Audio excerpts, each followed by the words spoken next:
Jelas bahawa kerajaan hari ini, ya, dengan pengumuman Presiden UMNO pada 7 hari bulan 7, ya, hari itu telah kehilangan sokongan satu parti besar. Pada 29 hari bulan Februari 2020, Sri Paduka Baginda Yang di-Pertuan Agong telah menjemput ketua-ketua parti untuk menghadap. Ketua-ketua parti mewakili sejumlah ahli parlimen dalam parti masing-masing menyatakan calon Perdana Menteri mereka.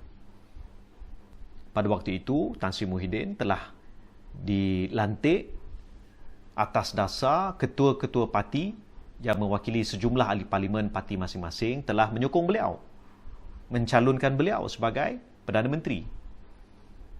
On that basis, atas asas itu, dasar itu, apabila salah satu parti komponen membuat keputusan untuk tarik sokongan, tamatkan kerjasama, maka keadaannya sangat genting dan sepatutnya Tan Sri Muhyiddin telah lakukan langkah terhormat menghadap Sri Paduka Baginda Yang di-Pertuan Agong dan menyatakan, memaklumkan kepada Duli Tuanku bahawa beliau telah kehilangan sokongan parti UMNO.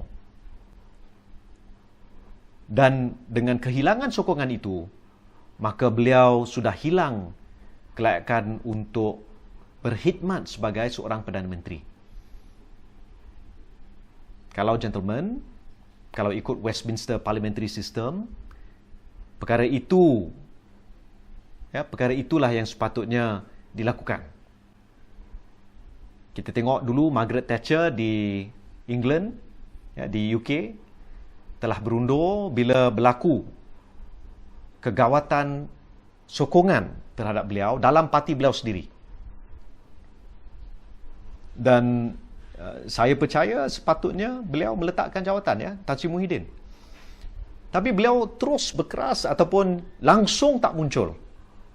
Sekarang ni yang kita nampak hanyalah kenyataan-kenyataan media, bukan atas nama beliau tapi pejabat Perdana Menteri, dan juga kenyataan-kenyataan yang very choreographed, itu sahaja, ya.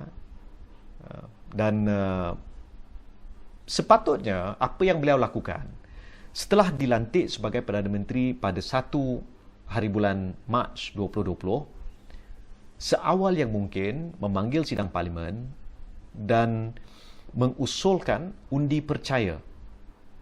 Itu adalah Parliamentary Convention. Ya, Parliamentary Convention berasaskan tradisi parlimen. Kita di Malaysia mengamalkan cara parlimen sama seperti United Kingdom, Westminster, dan kita menggunakan Erskine May, ya, ataupun satu bukan, dia kiranya macam bukan kitab parlimen, ya, yang ditulis oleh nama bukunya Erskine May.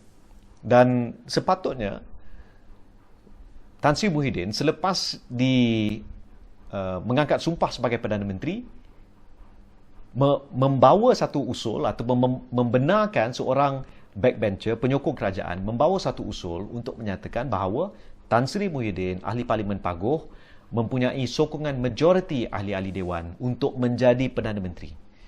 Itulah yang berlaku pada tahun 1976 apabila Datuk Hussein On mengambil alih daripada Tun Razak yang telah meninggal dunia, ya, dan itulah juga yang dilakukan oleh Pak Lah, ya, Tun Abdullah Badawi pada tahun 2003 setelah beliau mengambil alih daripada Dr. Mahathir.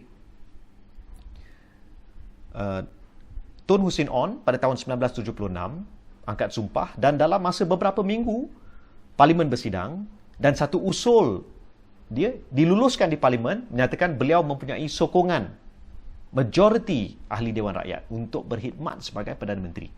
Itulah juga yang dilakukan oleh Pak Lah dalam masa lebih kurang 2 minggu. Tapi Tan Sri Muhyiddin sejak 1 Mac 2020 tak pernah membenarkan usul percaya ataupun tak percaya diutamakan dalam aturan urusan mesyuarat.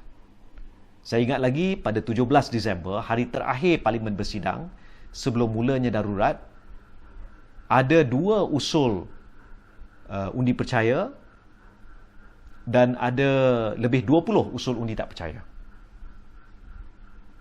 2 usul percaya dan 2 usul tak percaya, 20 lebih usul tak percaya. Tapi langsung tak naik, duduk corot dekat belakang, jauh dekat belakang.